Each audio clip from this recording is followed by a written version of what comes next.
अस्सलामु अलैकुम वरहमतुल्लाहि वबरकातुह। मोहतरम नाज़रीन किराम, पूरी दुनिया के अंदर बहुत सारी जगहों में मुसलमान परेशान हाल हैं, मुसीबतों में हैं, परेशानियों में हैं, और मुसलमानों की बहुत सारी पाक जगहें गैरों के कब्ज़े में हैं। इसके दो वजूहात में से एक वजह हो सकती है। एक वजह मुसलमानों की आजमाइश हो सकती है, मुसलमानों का इम्तिहान हो सकता है, जैसा कि अल्लाह रब्बुल आलमीन ने कुरान करीम सूरह बकरा सूरत नंबर 2 आयत नंबर 214 के अंदर बयान फरमाया है, अम हसिबतुम अन तदखुलुल जन्नह वलम यातिकुम मसलुल लज़ीना खलौ मिन क़ब्लिकुम मस्सतहुमुल बअसा वद्दर्रा वज़ुलज़िलू हत्ता यक़ूल अर्रसूलु वल्लज़ीना आमनू मअहु मता नस्रुल्लाह अला इन्ना नस्रुल्लाहि क़रीब। अल्लाह रब्बुल आलमीन ने फरमाया, क्या तुमने ये समझ रखा है, क्या तुमने ये गुमान कर रखा है कि तुम जन्नत के अंदर यूं ही चले जाओगे, हालांकि तुम पर वो हालात नहीं आए, तुम उन हालात से दो चार नहीं हुए जो हालात तुमसे पहले लोगों पर आए थे। कौन से हालात आए थे? अल्लाह रब्बुल आलमीन ने बयान फरमाया, मस्सतहुमुल बअसा वज़्ज़र्रा, उन्हें तकलीफ़ों ने घेर लिया था, सख्तियों ने घेर लिया था, उन्हें परेशानियों ने घेर लिया था, वो हिला दिए गए थे। हत्ता यक़ूल रसूल, यहाँ तक कि उस वक़्त का रसूल और उस पर ईमान लाने वाले लोग कहने लगे थे, मता नस्रुल्लाह, अल्लाह ताला की मदद कब आएगी? अल्लाह रब्बुल आलमीन ने फरमाया, अला इन्ना नस्रुल्लाहि क़रीब, अल्लाह ताला की मदद करीब है। तो ये तकलीफ़ें, परेशानियाँ, ये दुख, ये दर्द आजमाइश हो सकती है, और आजमाइश के वक्त में हम तमाम लोगों को सब्र करना चाहिए। जैसा कि सहाबा इकराम रिज़वानुल्लाहि तआला अलैहिम अजमईन जब उन्होंने इस्लाम कबूल किया, बहुत सारे सहाबा इकराम रिज़वानुल्लाहि तआला अलैहिम अजमईन पर जुल्म सितम के पहाड़ तोड़े गए मक्का की ज़िंदगी में। उन्हें मक्का के तपते हुए रेगज़ार ज़मीन पर घसीटा गया।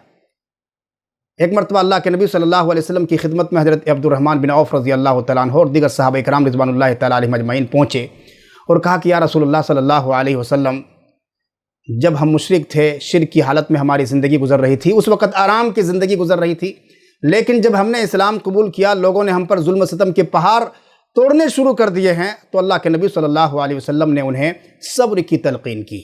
आप देखें, अल्लाह के नबी सल्लल्लाहु अलैहि वसल्लम मौजूद हैं, इमामुल अनबिया हैं, नबियों के इमाम हैं, और सय्यदुल अव्वलीन हैं वल आखिरीन हैं, अल्लाह ताला के सबसे ज़्यादा चहीते हैं, अल्लाह ताला आपका हामी भी है, नासिर भी है, सहाबा इकराम की एक बहादुर वाली जमात भी है। इसके बावजूद अल्लाह के नबी सल्लल्लाहु अलैहि वसल्लम ने उन्हें सब्र की तलक़ीन की। इसी बात का तज़किरा अल्लाह ताला कुरान करीम के अंदर बयान फरमाता है कि ए मोमिनो, हम तुम्हें तुम्हारी आजमाइश करेंगे। पढ़िए आप सूरह बकरा सूरत नंबर 2 आयत नंबर 155, 156, 157 और 158 के अंदर अल्लाह रब्बुल आलमीन ने बयान फरमाया है, वलनब्लुवन्नकुम बिशैइन मिनल खौफि वल जू व नक़्सिम मिनल अमवालि वल अनफुसि वस्समरात व बश्शिरिस साबिरीन अल्लज़ीना इज़ा असाबतहुम मुसीबा क़ालू इन्ना लिल्लाहि व इन्ना इलैहि राजिऊन। अल्लाह रब्बुल आलमीन ने फरमाया, ए मोमिनो, हम तुम्हारी आजमाइश करेंगे, हम तुम्हें ज़रूर भी ज़रूर आजमाएंगे। वलनब्लुवन्नकुम बिशैइन मिनल खौफ, खौफ में, डर में मुब्तला करके हम तुम्हारी आजमाइश करेंगे। कभी हम तुम्हें भूख में मुब्तला करके तुम्हें आजमाएंगे, तुम्हारी जानों में कमी करके हम तुम्हें आजमाएंगे, मालों में कमी करके हम तुम्हें आजमाएंगे, फलों में कमी करके हम तुम्हारी आजमाइश करेंगे। ऐसे हालात में ए नबी अकरम सल्लल्लाहु अलैहि वसल्लम जो सब्र करते हैं उन्हें खुशखबरी सुना दीजिए, वबश्शिरिस साबिरीन, सब्र करने वालों को बशारत सुना दीजिए। अल्लज़ीना इज़ा असाबतहुम मुसीबा क़ालू इन्ना लिल्लाहि व इन्ना इलैहि राजिऊन। मोमिन लोगों के ऊपर जब मुसीबत आती है तो वो कहते हैं इन्ना लिल्लाहि व इन्ना इलैहि राजिऊन। अल्लाह ताला फरमाता है कि यही वो लोग हैं जिन पर रहमतों का और नवाजिशों का नुज़ूल हुआ करता है, और यही लोग हिदायत याफ्ता हैं। तो मुसीबतों के आलम में, परेशानियों के आलम में मोमिनों को सब्र करना चाहिए, मुसलमानों को सब्र करना चाहिए। यह सब्र करना मोमिन की शान और पहचान है। अल्लाह के नबी सल्लल्लाहु अलैहि वसल्लम ने इरशाद फरमाया, सही मुस्लिम हदीस नंबर 2999 के अंदर रिवायत मौजूद है, अल्लाह के नबी सल्लल्लाहु अलैहि वसल्लम का फरमान, अजबल लिअम्रिल मोमिन इन्ना अमरहु कुल्लहु लहु खैर वलैसा ज़ालिका लिअहदिन इल्ला लिलमोमिन इन असाबतहु सर्रा शकरा फ़कान खैर लहु व इन असाबतहु ज़र्रा सबरा फ़कान खैर लहु। अल्लाह के नबी सल्लल्लाहु अलैहि वसल्लम ने इरशाद फरमाया कि मोमिन का मामला बड़ा अजीब व गरीब है। मोमिन का मामला बड़ा अजीब व गरीब है। मोमिन आदमी को जब कोई खुशी लायक होती है तो वो अल्लाह ताला का शुक्रिया अदा करता है, और ये शुक्र करना उसके लिए खैर का बाइस बन जाता है। और मोमिन आदमी को कोई तकलीफ़ पहुंचती है तो वो सब्र करता है, और ये सब्र करना उसके लिए खैर का बाइस बन जाता है।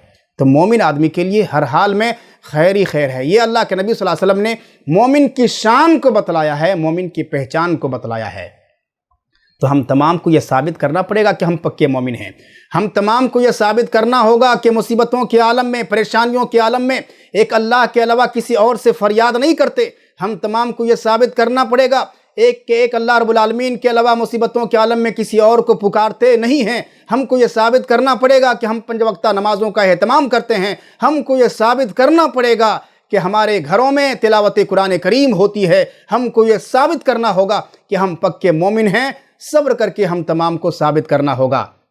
مصیبتوں اور پریشانیوں کی دوسری وجہ ہمارے اپنے ہاتھوں کا، ہمارے اپنے کرتوتوں کا نتیجہ ہو سکتا ہے، جیسا کہ اللہ رب العالمین نے قرآن کریم سورۃ الشورى سورۃ نمبر 42 آیت نمبر 30 کے اندر اللہ رب العالمین نے بیان فرمایا ہے وَمَا أَصَابَكُم مِّن مُّصِيبَةٍ فَبِمَا كَسَبَتْ أَيْدِيكُمْ وَيَعْفُو عَن كَثِيرٍ۔ اللہ رب العالمین نے بیان فرمایا کہ تمہیں جو مصیبت پہنچتی ہے، جو پریشانی لاحق ہوتی ہے، وہ تمہارے اپنے کرتوتوں کا وہ نتیجہ ہوا کرتا ہے، اور اللہ رب العالمین تمہاری بہت ساری غلطیوں کو اور لغزشوں کو معاف کر دیا کرتا ہے۔ آپ دیکھیں صحابہ کرام رضوان اللہ تعالیٰ علیہم اجمعین، نبیوں کے بعد سب سے بڑا مقام صحابہ کرام رضوان اللہ تعالیٰ علیہم اجمعین کا۔ ان سے غلطی ہو گئی غزوہ احد میں۔ اللہ کے نبی صلی اللہ علیہ وسلم نے 50 صحابہ کرام کو 50 تیر اندازوں کو ایک درہ پر، ایک گھاٹی پر مقرر فرمایا تھا، اور کہا تھا کہ آپ لوگ مجھے فتح یاب ہوتے ہوئے دیکھیں، آپ لوگ ہمیں مغلوب ہوتے ہوئے پائیں، یہاں سے تم لوگوں کو ہٹنا نہیں ہے۔ صحیح بخاری حدیث نمبر 4042 کے اندر موجود ہے، لا تبرحوا ان رأیتمونا ظہرا علیہم، تم لوگ ہمیں فتح یاب ہوتے ہوئے دیکھو یا مغلوب ہوتے ہوئے پاؤ، اس جگہ کو چھوڑنا نہیں ہے۔ جنگ کی شروعات ہوئی، مشرکین مکہ کے سارے جرنیل احد پہاڑ کے کئی میل فاصلے پر بھاگ گئے۔ مسلمانوں کی فتح ہوئی، مسلمانوں نے مال غنیمت کو سمیٹنا شروع کیا۔ ادھر جو 50 صحابہ کرام جو درہ پر، گھاٹی پر مقرر تھے، پہاڑ کے ایک راستے پر مقرر تھے، ان لوگوں نے، اکثر نے یہ سمجھا کہ مسلمانوں کی اب فتح ہو چکی ہے، مال غنیمت کو سمیٹ رہے ہیں، اب ہماری ضرورت یہاں پر نہیں ہے، تو اکثر صحابہ کرام نے اس درہ کو چھوڑ دیا۔ وہ درہ خالی ہو گیا۔ ادھر خالد بن ولید نے دیکھا کہ یہ راستہ خالی ہے، اس راستے سے مسلمانوں پر حملہ کرنا چاہیے، اس راستے سے مسلمانوں پر حملہ کرنا چاہیے، اور انہوں نے اپنے فوجیوں کو پکارا اور اس راستے سے مسلمانوں پر حملہ کر دیا۔ اس اچانک حملے سے مسلمانوں میں افراتفری پھیل گئی، مسلمانوں میں افراتفری مچ گئی۔